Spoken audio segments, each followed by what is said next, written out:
નમસ્કાર નમસ્કાર નમસ્કાર વિદ્યાર્થી મિત્રો, મજામાં બધા? આપણો ગાલા અસાઇનમેન્ટ પેપર નંબર 2 ચાલુ છે. એના વિભાગ સી એની ચર્ચા આપણે કરવાની છે. શરૂ કરી દઈએ સીધો આપણો વિભાગ સી. બરાબર, ચાલો.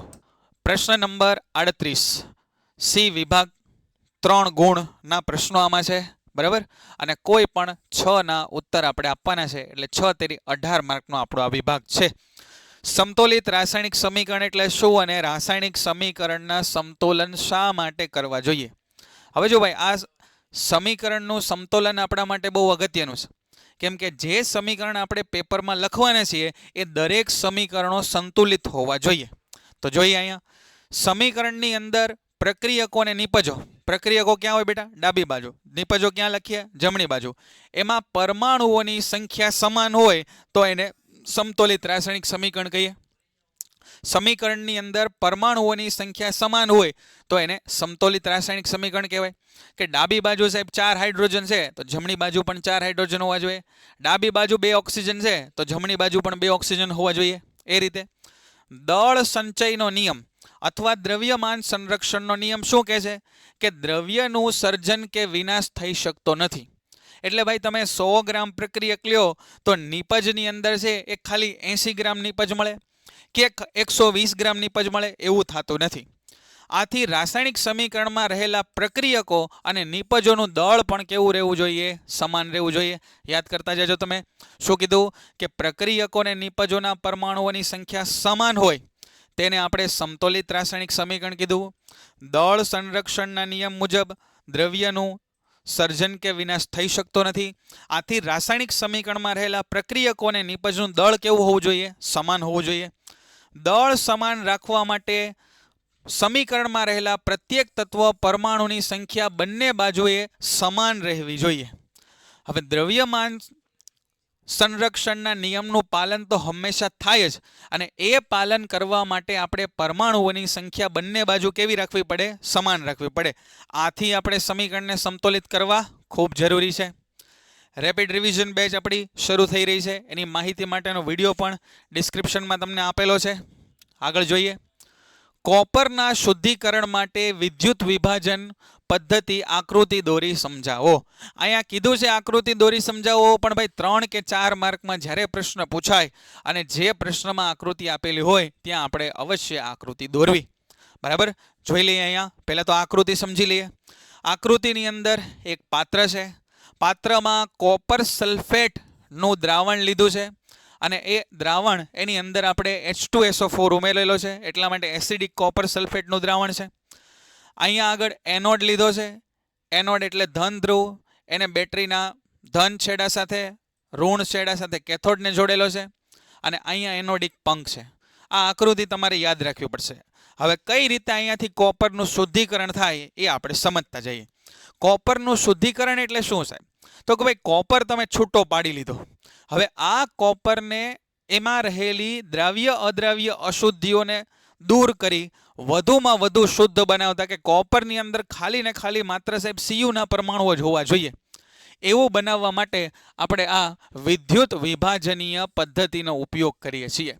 બેઝિકલી વિદ્યુત વિભાજનીય પદ્ધતિમાં શું થાય તમે સમજો. કે અહીંયા આગળ કોપર લીધો તો અહીંયા દ્રાવણ કોલું લીધું? કોપર સલ્ફેટનું. તો અહીંયા આગળથી કોપરના આયનો નીકળી અને દ્રાવણમાં જાય, અને દ્રાવણમાંથી કોપરના આયનો છે એ આ કેથોડ ઉપર જમા થાય. ટૂંકમાં અહીંયા આગળ એનોડ ઉપર અશુદ્ધ કોપર આપણે લઈએ અને કેથોડ ઉપર શુદ્ધ કોપર મેળવીએ. ફરી વાર શું કીધું આપણે? કે સાહેબ એવી પ્રક્રિયા કે જેમાં કોપર તો આપણે અલગ કરી લીધો, પણ હવે એ કોપરને વધુ શુદ્ધ કરીએ, દ્રવ્ય અદ્રવ્ય અશુદ્ધિઓ એમાંથી દૂર કરીએ, અને આવી રીતે આપણે એનોડ ઉપર અશુદ્ધ કોપર લઈ અને એને કેથોડ ઉપર શુદ્ધ કોપર જમા કરીએ. અને આવી રીતે તમારે જેનું શુદ્ધિકરણ કરવું હોય એનું તમારે ક્ષારનું દ્રાવણ લેવું પડે. જેમ કે અહીંયા કોપરના શુદ્ધિકરણ માટે આપણે કોપર સલ્ફેટનું દ્રાવણ લીધું. ચાલો વાંચીએ એટલે વધારે ખબર પડશે. અશુદ્ધ કોપરના સળિયાને એનોડ તરીકે, જો યાદ રાખવું સરળ છે, અશુદ્ધ એનોડ, અને શુદ્ધ કોપરની પાતળી પટ્ટીને કેથોડ તરીકે લેવામાં આવે છે. અશુદ્ધ એનોડ અને શુદ્ધ એટલે કેથોડ ત્યાં આગળ લેવામાં આવે છે. કોપર સલ્ફેટના દ્રાવણને વિદ્યુત વિભાજ્ય તરીકે ઉપયોગ કરવામાં આવે છે. વધુમાં આપણે લખશું એસિડિક કોપર સલ્ફેટનું દ્રાવણ. આકૃતિમાં દર્શાવ્યા મુજબ સાધનોની ગોઠવણી કરો. વિદ્યુત વિભાજ્યમાંથી વિદ્યુત પ્રવાહ પસાર કરતા એનોડમાંથી અશુદ્ધ ધાતુ વિદ્યુત વિભાજ્યમાં ઓગળે. જુઓ, અહીંયાથી કોપર છે ને એ આ દ્રાવણની અંદર ઓગળશે અને વિદ્યુત વિભાજ્યમાંથી સમતુલ્ય માત્રામાં શુદ્ધ ધાતુ કેથોડ ઉપર જમા થાય. જેટલું અહીંયાથી કોપર દ્રાવણમાં આવે એટલું કોપર પાછું દ્રાવણમાંથી કેથોડ ઉપર જમા થાય. સમજાણું?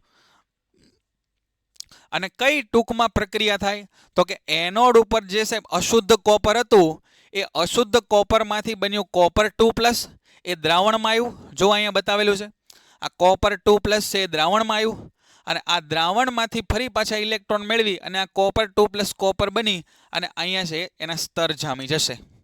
તો ટૂંકમાં અહીંયા પ્રક્રિયા કઈ થઈ સાહેબ? કઈ પ્રક્રિયા થઈ તો કે એનોડ ઉપર અશુદ્ધ કોપર આપણે લીધું. એ અશુદ્ધ કોપર 2 ઇલેક્ટ્રોન ગુમાવી અને Cu2+ બની ગયું. અને અહીંયા આગળ એનોડ ઉપર શું થાય તો કે ઓક્સિડેશન. ઓક્સિડેશન એટલે શું તો કે ભાઈ ઇલેક્ટ્રોન ગુમાવ્યા. બરાબર, આ ઇલેક્ટ્રોન એને ગુમાવ્યા એને કીધું આપણે ઓક્સિડેશન. અથવા એવું સમજો કે ઓક્સિડેશન આંક વધે. કોપરનો ઓક્સિડેશન આંક કેટલો છે? 0. અને આ Cu2+ માં ઓક્સિડેશન આંક કેટલો થયો? +2. તો ઓક્સિડેશન આંક વધ્યો એટલે પણ ઓક્સિડેશન કહેવાય. તો અહીંયા કોપર એમાંથી બન્યું કોપર 2+ જે ક્યાં જશે? દ્રાવણમાં જશે અને 2 ઇલેક્ટ્રોન માઇનસ 2 ઇલેક્ટ્રોન મુક્ત કર્યા. જો શું થાય, અહીંયાથી જે કોપર હતું એ કોપર 2+ બનીને દ્રાવણમાં આવ્યું. જે ઇલેક્ટ્રોન મુક્ત થયા એ ઇલેક્ટ્રોન ક્યાં ગયા તો કે અહીંયા સર્કિટમાં ગયા. એ ઇલેક્ટ્રોન અહીંયા આવશે. અહીંયા કોપર 2+ છે એ ધન આયન છે. ધન આયન કોની તરફ આકર્ષાય? ઋણ ધ્રુવ તરફ. તો આ ધન આયન છે એ ઋણ ધ્રુવ તરફ આકર્ષાય. આ Cu2+ અહીંયા આવશે, અહીંયાથી આવેલા ઇલેક્ટ્રોન મેળવશે અને કોપર બનશે. તો અહીંયા આગળ માત્ર ને માત્ર શું પહોંચ્યું તો કે અહીંયા આગળ સાહેબ માત્ર ને માત્ર છે એ કોપર પહોંચ્યું. તો જો કેથોડ ઉપર શું પ્રક્રિયા થઈ તો કે કેથોડ ઉપર Cu2+ આવ્યા, એણે 2 ઇલેક્ટ્રોન સર્કિટમાંથી આવેલા લીધા અને કોપર બની ગયો. હવે જરા અહીંયા તમે ધ્યાનથી જુઓ કે એનોડ કેથોડ ઉપર આપણી પાસે સોલિડ ફોર્મમાં ઘન સ્વરૂપમાં કોપર હતો અને અહીંયા આગળ એ દ્રાવણમાં છે એટલા માટે એક્વિયસ એટલે જલીય દ્રાવણ એ રીતે લખેલું છે. તો આવી નાની નાની બાબતો પણ પેપરમાં આપણે ધ્યાન રાખવી જોઈએ. તો અહીંયા આગળ તમે જુઓ ઓક્સિડેશન આંક કેટલો હતો? +2. અહીંયા ઓક્સિડેશન આંક કેટલો થઈ ગયો? 0. તો ઓક્સિડેશન આંક ઘટ્યો એટલે આપણે આને કીધું રિડક્શન. અથવા એવું સમજો કે ઇલેક્ટ્રોન મેળવ્યા એટલે રિડક્શન. બરાબર, તો રિડક્શનની આ પણ વ્યાખ્યા છે. તો કુલ મળીને સાહેબ પ્રક્રિયા શું થઈ તો કે કુલ મળીને પ્રક્રિયા થઈ અશુદ્ધ કોપર જે એનોડ ઉપર આપણે લીધો હતો એમાંથી આપણને શુદ્ધ કોપર મળી ગયો. અહીંયા જુઓ દ્રાવ્ય અશુદ્ધિઓ દ્રાવણમાં જાય. દ્રાવ્ય અશુદ્ધિ હશે એ દ્રાવણમાં જશે. કોઈ અશુદ્ધિઓ કેથોડ ઉપર જમા થશે નહીં. કેથોડ ઉપર માત્ર ને માત્ર કોણ પહોંચશે? કોપર પહોંચશે. ગોલ્ડ, સિલ્વર, પ્લેટિનમ જેવી અદ્રાવ્ય અશુદ્ધિઓ પાત્રના તળિયે કાદવ રૂપે જમા થાય. કોપર સિવાયનું જે કાંઈ હશે એ બધી અદ્રાવ્ય અશુદ્ધિઓ તળિયે જમા થાય. એનોડની નીચે જમા થાય એટલે એને કહેવાય એનોડિક પંખ. પંખ એટલે કાદવ. એનોડ અથવા એનોડિક પંખ કહેવામાં આવે છે. બરાબર, તો આ આકૃતિ વ્યવસ્થિત તમે સમજી લો. એના ઉપરથી કઈ રીતે આ સમીકરણો લખ્યા એ પણ તમને સમજાણું હશે. આગળ વધીએ ફટાફટ. સંયોજન X અને એલ્યુમિનિયમ વચ્ચે પ્રક્રિયાનો ઉપયોગ રેલવેના પાટા જોડવામાં કરવામાં આવે છે. તો તમારે સંયોજન X ને ઓળખાવાનો છે. 2-3 પ્રશ્નો પૂછેલા છે. તરત તમને યાદ આવી જાય કે સાહેબ રેલવેના પાટા સાંધવા માટે, મશીનરીના ભાગો સાંધવા માટે જે પ્રક્રિયાનો યુઝ થાય એ પ્રક્રિયા કઈ છે તો કે સાહેબ થર્મિટ પ્રક્રિયા છે. યાદ આવ્યું તમને? તો આવું યાદ આવવું જોઈએ. આ પ્રક્રિયા કયા નામથી ઓળખાય છે ભાઈ? થર્મિટ પ્રક્રિયા. થર્મિટ પ્રક્રિયામાં શું થાય તો કે ફેરિક ઓક્સાઇડ Fe2O3 એને આપણે લઈએ એની સાથે અને આ પ્રક્રિયાનું રાસાયણિક સમીકરણ લખો. ફરીવાર પ્રશ્ન વાંચી લઈએ. X ને એલ્યુમિનિયમ હારે પ્રક્રિયા કરો અને એનો ઉપયોગ રેલવેના પાટા સાંધવામાં, મોટા મશીનોના ભાગને સાંધવા માટે કરવામાં આવે. તો આ કઈ પ્રક્રિયા? થર્મિટ પ્રક્રિયા, જેને એલ્યુમિનિયમ સાથે મિક્સ કરીએ ફેરિક ઓક્સાઇડ. આ પ્રક્રિયા કઈ રીતે લખાય? જુઓ, આ Fe2O3 એની પ્રક્રિયા જ્યારે એલ્યુમિનિયમ સાથે થાય ત્યારે આ એલ્યુમિનિયમ છે એ આયનને અહીંયાથી કાઢી અને એલ્યુમિનિયમ Al2O3 બની જાય, એલ્યુમિનિયમ ઓક્સાઇડ બની જાય અને આયન અલગ થાય. અહીંયા તમે ધ્યાનથી જુઓ કે આ જે લોખંડ છે એ એલ લિક્વિડ એટલે પીગળેલા સ્વરૂપમાં મળે છે.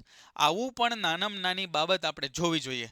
અહીંયા બે આપણે લીધા હતા સોલિડ ફોર્મમાં, આ બેને ભેગા કર્યા તો એક તીવ્ર પ્રક્રિયા થઈ જેમાં ખૂબ મોટા પ્રમાણમાં ઉષ્મા ઉત્પન્ન થાય.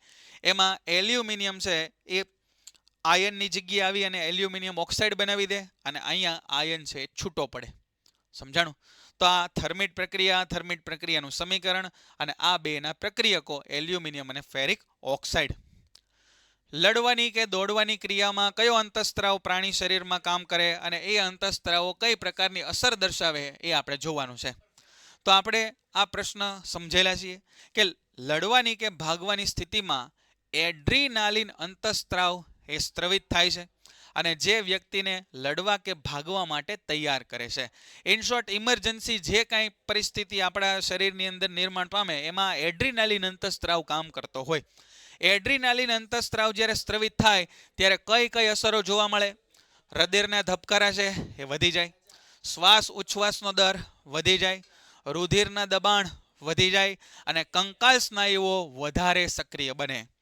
જુઓ, આપણે જ્યારે પેનિક સિચ્યુએશનમાં આવી જઈએ, ઉદાહરણ તરીકે હાલો તમારી પાછળ કૂતરું દોડ્યું તો કદાચ આપણે છે 20ની સ્પીડે ભાગી શકતા હોય સામાન્ય પરિસ્થિતિમાં, તો કૂતરું પાછળ દોડશે તો કદાચ આપણે 30-40ની સ્પીડે ભાગવા મળશું. એવું થઈ શકે? હવે એના માટે આપણા શરીરે વધારે એક્સરસાઇઝ કરવી પડે, વધારે કસરત કરવી પડે. એના માટે કંકાલ સ્નાયુઓ છે એ સક્રિય બને. એના માટે રુધિરનો જથ્થો વધારે જોઈએ તો રુધિરના દબાણમાં વધારો થાય, હૃદયના ધબકારા વધે એટલે વધારે બ્લડ ફ્લો થાય અને શ્વાસ ઉચ્છ્વાસનો દર વધે. ભાઈ, કામ કરવા માટે ઓક્સિજન જોઈએ અને વધુ ઓક્સિજન ક્યારે મળે? જ્યારે જલ્દી શ્વાસ લેવાય ત્યારે મળે. તો ભાઈ, આવા બધા પ્રશ્નો સહેલા હોય છે, એને તમારે ખાલી ગોખીને યાદ રાખી લેવાના નથી. બરાબર?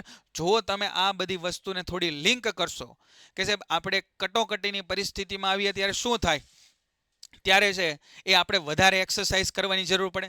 વધારે એક્સરસાઇઝ માટે આપણે વધારે એનર્જી જોઈએ, વધારે ઓક્સિજન જોઈએ, સ્નાયુઓ વધારે આપણા કામ કરવા જોઈએ. તો આ બધી પરિસ્થિતિ તમે લિંક કરીને યાદ રાખી શકો છો.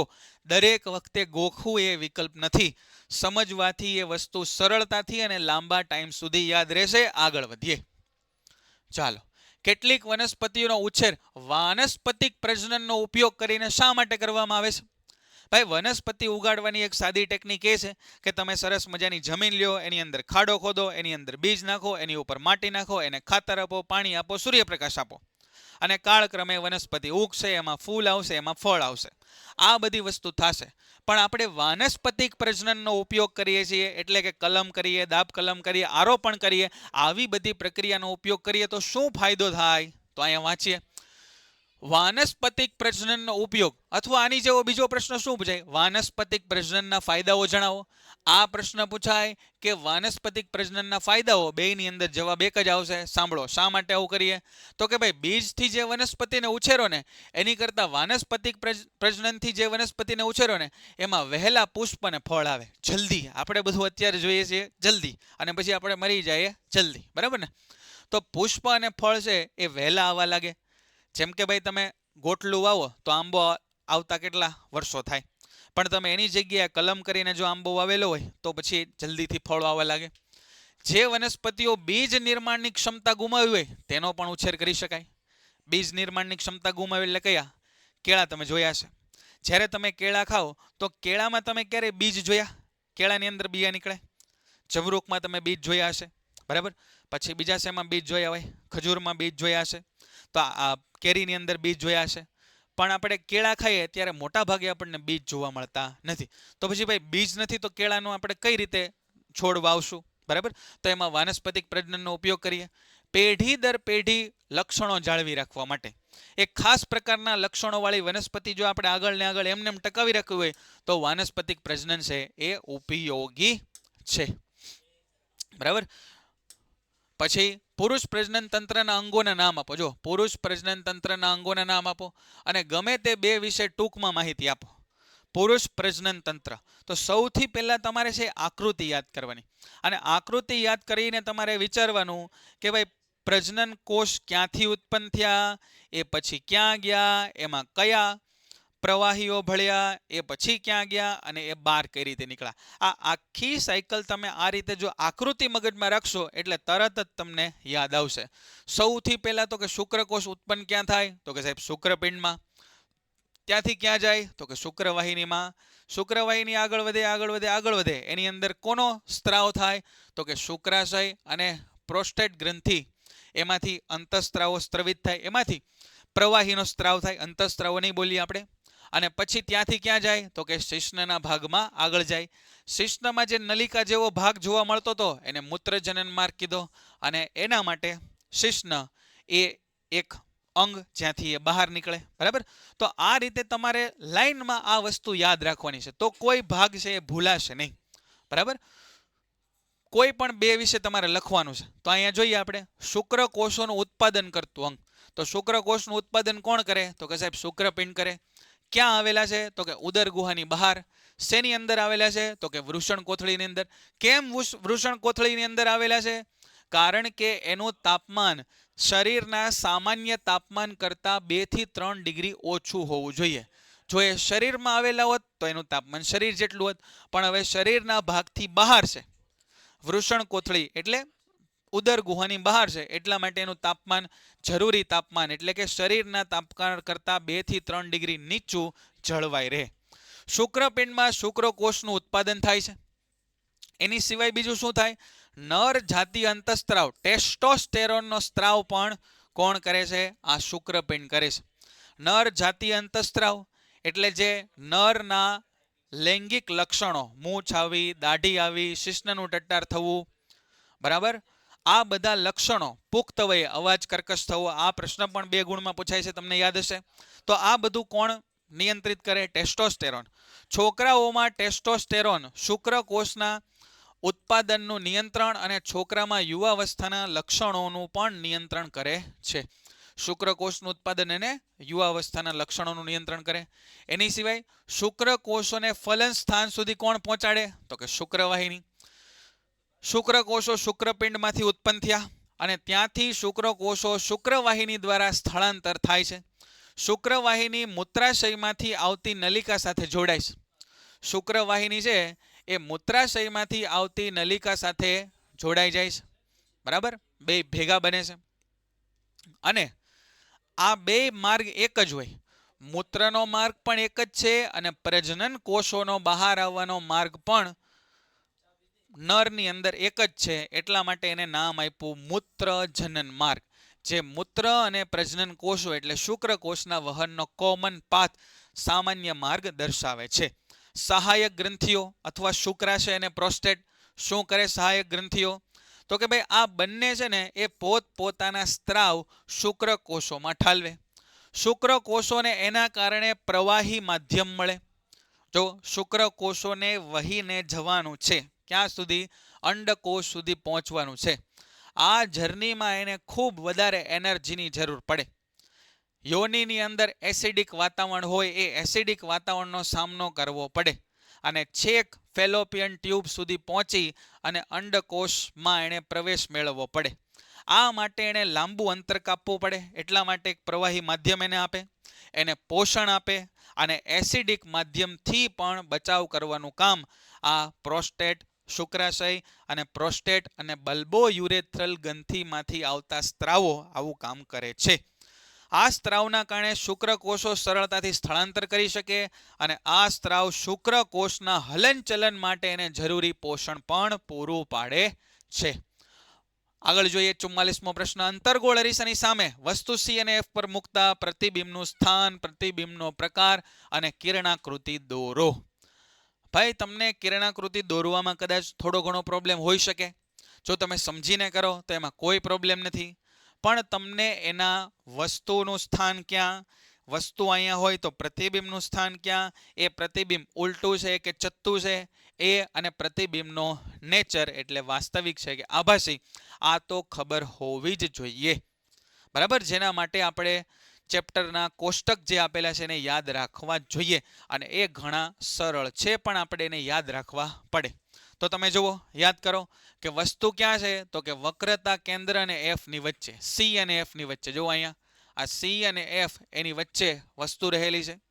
તમારે એક જ વસ્તુ યાદ રાખવાની, એક જ વસ્તુ યાદ રાખો કે વસ્તુને તમે જેમ જેમ નજીક લેતા જાશો એમ પ્રતિબિંબ છે ને, પ્રતિબિંબ યાદ રાખજો, આ પ્રતિબિંબ એ દૂર જતું જશે અને મોટું થતું જશે, દૂર જતું જાય અને મોટું થતું જાય.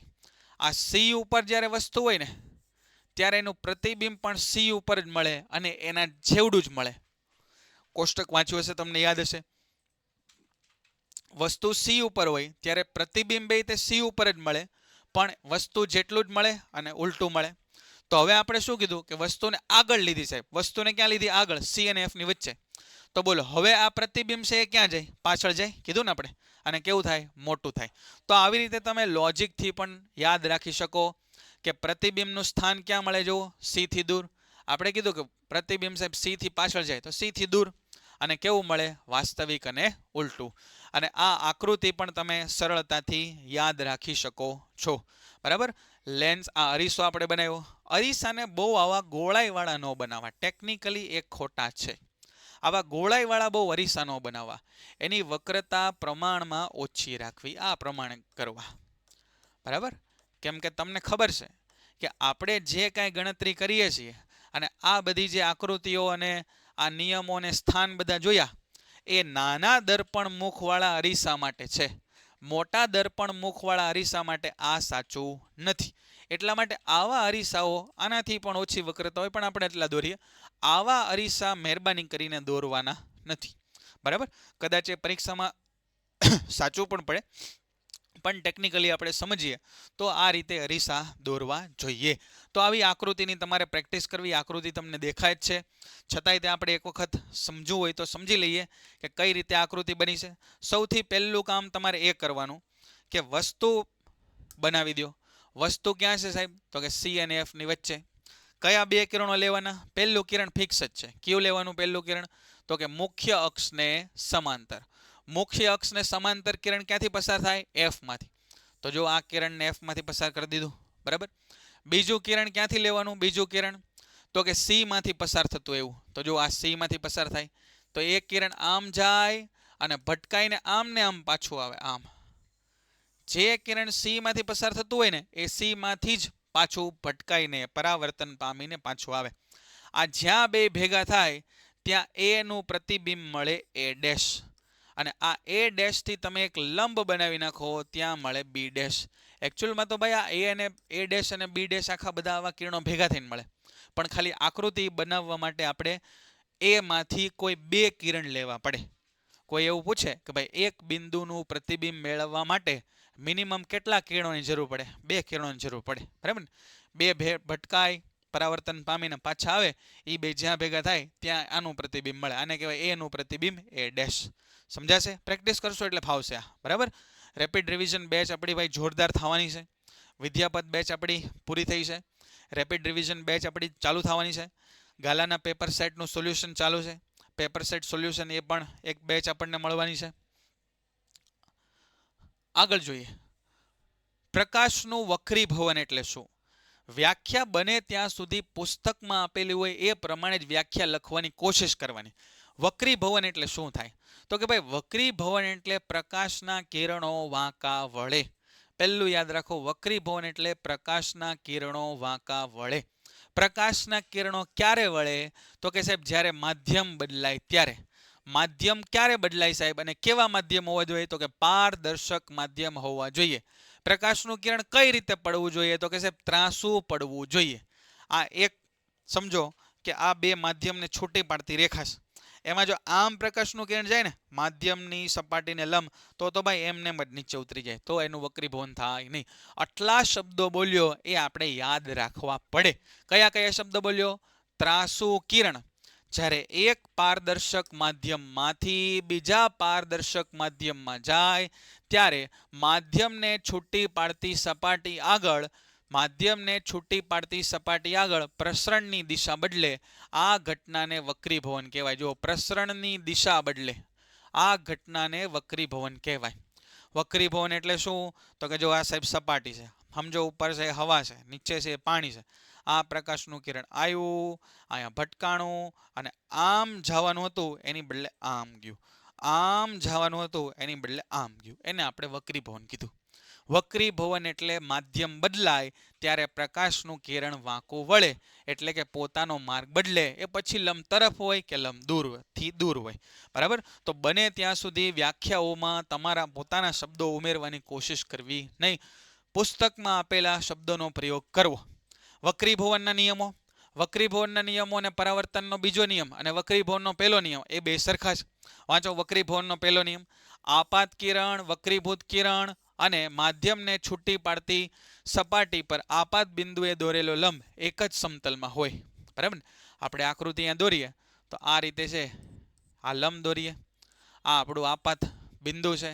અહીંયા આગળ કોઈ કિરણ પાતળા માધ્યમમાંથી આવ્યું અને ધારો કે આમ ઘટ્ટ માધ્યમમાં ગયું, તો આ આપાત કિરણ, વક્રીભૂત કિરણ અને આપાત બિંદુએ સપાટીને દોરેલો લંબ આ બધું કેવું હોય? એક જ સમતલમાં હોય.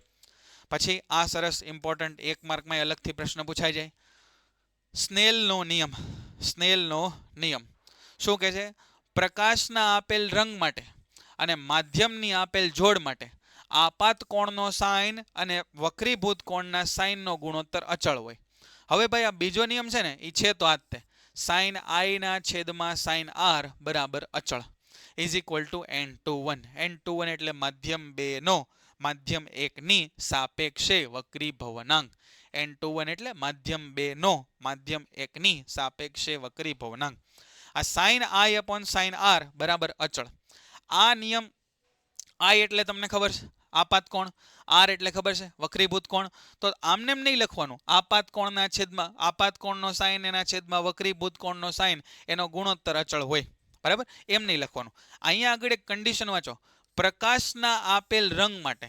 એટલે ભાઈ તમે અહીંયા ભૂરા રંગનો પ્રકાશ આપાત કરો છો, સફેદ રંગનો પ્રકાશ આપાત કરો છો કે પીળા રંગનો, એની ઉપર પણ આધાર રાખે. અને આપેલ માધ્યમની જોડ માટે, એટલે અહીંયા હવા અને પાણી હોય, અહીંયા કાચ અને પાણી હોય, અહીંયા કેરોસીન અને પાણી હોય, તો આ બધા માટે કિંમતો અલગ અલગ થાય. એટલા માટે આ આગળની શરતો આવવી જરૂરી છે. ઘણીવાર આપણને શું થાય કે સાહેબ હું તો બધા સવાલના જવાબ લખીને આવું અને મારા માર્ક કેમ નથી આવતા? તો આમ નથી આવતા. જો કે અહીંયા આગળ જે શબ્દો આપણે લખવા જોઈએ એ શબ્દો આપણે નથી લખતા. તો વક્રીભવનના નિયમો જ્યારે હું તપાસું, બોર્ડમાં પેપર જોવા જાઉં, તો ભાઈ મારે શું જોવાનું છે કે ભાઈ બાળકે આ લખ્યું છે પ્રકાશના આપેલ રંગ માટે, માધ્યમની આપેલ જોડ માટે એવું લખ્યું છે. ન લખ્યું હોય તો હું ધારું તો આના માર્ક કાપી શકું. આપાત કોણના સાઇન અને વક્રીભૂત કોણના સાઇનનો ગુણોત્તર અચળ થાય. જો આવું આપણે લખીએ કે ભાઈ સાઇન આઈના છેદમાં સાઇન આર, પણ એવું બોલીએ ખરા પણ લખાય નહીં. શું લખાય? આપાત કોણનો સાઇન અને વક્રીભૂત કોણના સાઇનનો ગુણોત્તર અચળ થાય. n21 ને માધ્યમ 1 ની સાપેક્ષે માધ્યમ 2 નો વક્રીભવનાંક કહેવાય. જો આપણે હમણાં બોલીએ બે એક જ છે. માધ્યમ 2 નો માધ્યમ 1 ની સાપેક્ષે કયો કે 1 ની સાપેક્ષે 2 નો વક્રીભવનાંક કયો, એ બંને સરખું થાય. અને આ નિયમને સ્નેલનો નિયમ કહે છે. બરાબર. તો આ બહુ અગત્યનો સવાલ છે. અવરોધોનું શ્રેણી જોડાણ સમજાવી સમતુલ્ય અવરોધનું સૂત્ર મેળવવાનું છે. અવરોધોનું શ્રેણી જોડાણ સમજાવવાનું છે અને સમતુલ્ય અવરોધનું સૂત્ર, આ પણ બહુ અગત્યનો પ્રશ્ન છે. બરાબર. સૌથી પહેલું તો તમારે આ આકૃતિ બનાવવી જોઈએ. આકૃતિ બનાવવામાં તમને ખબર પડવી જોઈએ કે સાહેબ શ્રેણી જોડાણ કોને કહેવાય? તો કે શ્રેણી જોડાણમાં સાહેબ અવરોધો આ રીતે લાઈનમાં જોડેલા હોય. અવરોધો આ રીતે લાઈનમાં જોડેલા હોય. કઈ રીતે લાઈનમાં જોડ્યા હોય સાહેબ? તો કે તમે સમજો કે સાહેબ જો આ એનો માનો કે પોઝિટિવ છેડો છે, આ નેગેટિવ, આ પોઝિટિવ, આ નેગેટિવ, આ પોઝિટિવ, આ નેગેટિવ, એવું તમે માનો. તો એક અવરોધના ઋણને બીજાના ધન આરે, બીજાના ઋણને ત્રીજાના ધન આરે, અને આ જે ધન છે એને બેટરીના ધન સાથે જોડો, અને આ જે ઋણ છે એને બેટરીના ઋણ સાથે જોડો. તો આ પ્રકારનું જે જોડાણ મળ્યું, આવા જોડાણને આપણે શ્રેણી જોડાણ નામ આપ્યું. બરાબર ને? તો આવી રીતે જ્યારે લાઈનમાં આપણે અવરોધોને જોડીએ ત્યારે શ્રેણી જોડાણ કહેવાય. પણ આવું લખાય નહીં હો કે લાઈનમાં સાહેબ અવરોધોને જોડો એને શ્રેણી જોડાણ કહેવાય. બરાબર. તો આને શ્રેણી જોડાણ કીધું. તો સમતુલ્યનો મતલબ શું થાય તમે સમજો કે આ 20 વોલ્ટની બેટરી સાથે આ 3 અવરોધને મેં જોડી દીધા ત્યારે મને જેટલો પ્રવાહ મળે છે એટલો જ પ્રવાહ જ્યારે હું આ જ બેટરીને અહીંયા જોડું અને એટલો જ પ્રવાહ જો મને કોઈ એક અવરોધ આપી શકતો હોય ને આ ત્રણેયને કાઢીને કોઈ એક અવરોધ તો મારે આ ત્રણેયનો સમતુલ્ય અવરોધ આ RS છે એવું કહેવાય. સમજાણું? સમતુલ્યનો મતલબ હું કે ભાઈ કોઈ માણસ એ 5 માણસ મળીને એક કામ કરે છે એ 5 માણસને કાઢીને એક માણસ એવો ગોઠવી દઉં કે 5નું કામ કરે તો એના માટે મારે સમતુલ્ય એવો શબ્દ વપરાય. એ સેમ એક્ઝેક્ટ એની જેમ જ કામ કરે એ રીતે. બરાબર. તો અવરોધ ખબર પડી ગઈ. સમતુલ્ય અવરોધનો મતલબ શું થાય ખબર પડી ગઈ. ચાલો પછી બીજી વસ્તુ તમારે ખાસ એ યાદ રાખવાની છે કે અહીંયા આગળ બીજી વસ્તુ તમારે શું યાદ રાખવાની છે. સૂત્ર તારવણી આપણે જોઈ લઈએ અહીંયા કે અવરોધો જ્યારે શ્રેણી જોડાણમાં જોડો ત્યારે એની અંદર પ્રવાહ છે એ સમાન રહે. હવે ઘણા એમ કે સાહેબ ભૂલાઈ જાય તો ભૂલાય નહીં ભાઈ, કાંઈ ભૂલાય નહીં. સમજો એ તમને યાદ જ રહેશે. પહેલી વસ્તુ તમે યાદ રાખો કે પ્રવાહ હંમેશા કેવો રહેશે? સમાન રહેશે. કેમ સમાન રહે? તો કે જરાક આ આકૃતિ જોવો તો તમે આ આકૃતિ જોવો તો આ આકૃતિમાં મને કહો કે પ્રવાહ જો અહીંયાથી નીકળશે તો એ ક્યાં જશે? અહીંયા જ જશે. અહીંથી નીકળશે તો એ ક્યાં જાય? અહીંયા બીજામાં જ જાય. બીજામાંથી નીકળશે તો ક્યાં જાય? ત્રીજા અવરોધમાં જ જશે. શું એની પાસે બીજો કોઈ રસ્તો છે ક્યાંય જવાનો? નહીં. તો ફરજિયાત બધા અવરોધોમાંથી નીકળતો પ્રવાહ કેવો હશે સાહેબ? તો કે પ્રવાહ છે એ સમાન હશે. બધા અવરોધોમાંથી પસાર થતો પ્રવાહ કેવો હશે? સમાન હશે. બધા અવરોધોના બે છેડા વચ્ચે વિદ્યુત સ્થિતિમાનનો તફાવત કેવો હશે? તો કે એ સાહેબ અલગ હશે. અલગ અલગ હશે. આ સૌથી ઇમ્પોર્ટન્ટ વસ્તુ આપણે યાદ રાખવાની. બરાબર. કે પ્રવાહ કેવો હશે? સમાન. અને વિદ્યુત સ્થિતિમાનનો તફાવત દરેક અવરોધોના બે છેડા વચ્ચે વિદ્યુત સ્થિતિમાનનો તફાવત કેવો હશે? અલગ અલગ હશે.